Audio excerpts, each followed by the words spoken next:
Olá, que bom que você está aqui. É um prazer recebê-lo nesse programa, Doutora Beth Esclarece. Bem, a pergunta de hoje é da Nathalie. Vamos então a ela. Eu deixar ele fazer o que quiser sem deixar que isso me atinja é facilitação ou desligamento? Porque eu já não me importo mais se ele usa ou não.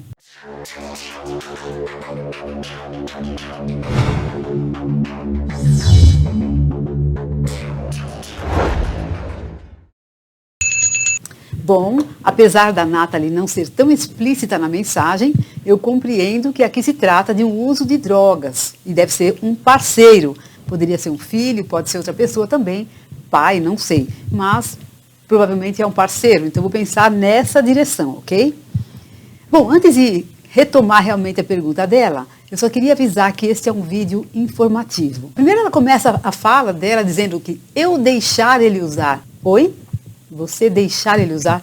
Então assim, as pessoas às vezes têm essa percepção de que elas têm um poder de fazer com que o outro use ou não, ou de evitar que o outro use.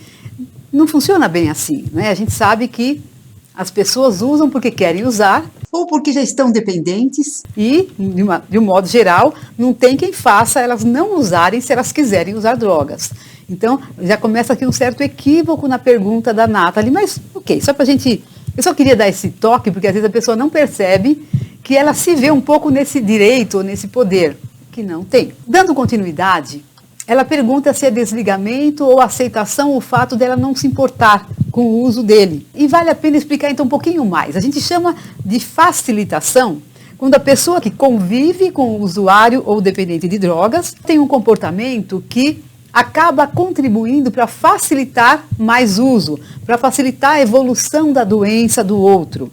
E ela pode estar, assim, sem querer, facilitando o uso dele, ou ela pode caminhar para um desligamento emocional. O que é o desligamento emocional? Eu sei que eu já falei em alguns vídeos, mas não sei se você já assistiu outro vídeo, então vamos aqui dar uma explicação rápida. Uma pessoa que convive geralmente fica um tanto quanto obcecada em tentar controlar o uso da outra, quando ela começa a se desligar emocionalmente dessa pessoa. Então, é porque na dependência emocional, a pessoa fica muito focada nesta pessoa, fazendo ou tentando fazer com que ela mude o comportamento disfuncional. Então, quando ela começa a colocar foco na própria vida, tomar conta da sua vida e deixa o outro de lado um pouco, ela começa a fazer esse desligamento, que é uma condição boa na recuperação. É uma situação que facilita que a pessoa, dependente emocional, ache o seu centro e se sinta cada vez melhor. Porque dependendo do comportamento do outro, ela fica naquela roda viva, fica naquela montanha-russa de emoções e naquele mal-estar, sempre precisando que o outro esteja de um certo jeito ou num certo estado para ela ficar bem. Então, o desligamento emocional é começar a sair desse circuito que tenta controlar o uso do outro, o jeito do outro funcionar e tomar conta da própria vida.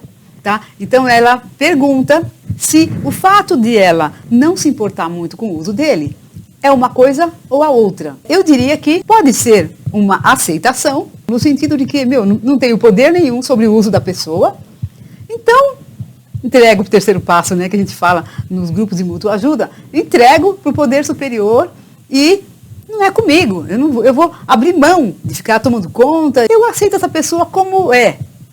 Então, se é isto, é um bom caminho e sim, fala a favor de desligamento.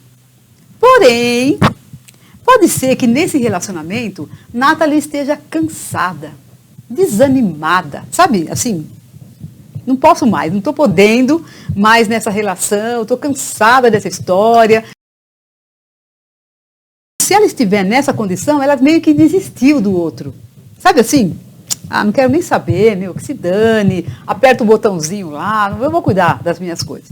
Se for isto, pode ser que não seja um caminho tão bom assim, porque ele vai meio pela dor. Mesmo assim, pode ser que nesse caminho ela vá para um desligamento emocional. Ou não, ela só está desanimada, é como se ela estivesse anestesiada nessa situação. Então, não está nem aí, mas por uma questão de anestesia, não de consciência, não de um caminho evolutivo que ela traçou para chegar na conclusão que é melhor deixar o cara ou a pessoa na dela, Então, se é facilitação de verdade, a gente não tem dados aqui pela fala dela. E a grande pergunta que fica é assim, Nathalie, se você observa o teu comportamento e o dele, você sente que o teu funcionamento atual contribui para ele usar de algum modo? Né? E essa é uma questão que a gente não tem elementos para responder, tá? Mas ela pode ficar nessa observação. Pode ser que o comportamento dela contribua ou não. E aí, então a gente vai perceber se tem algum elemento que possa falar a favor de facilitação, tá? Mas uma última reflexão que eu faria nessa situação é assim. Ok, você não está ligando mais para o uso dele. Tá. E quais são os objetivos nesta relação? Se ele continua usando, é um caminho autodestrutivo. Ele está indo, né, descendo a ladeira, né, da decadência moral, física, mental e às vezes profissional, outras áreas da vida também. E quais são os seus objetivos nessa relação? Agora, se você está tomando bem conta da sua vida, o que começa a acontecer? Essa pessoa está indo ladeira abaixo e você está indo ladeira acima.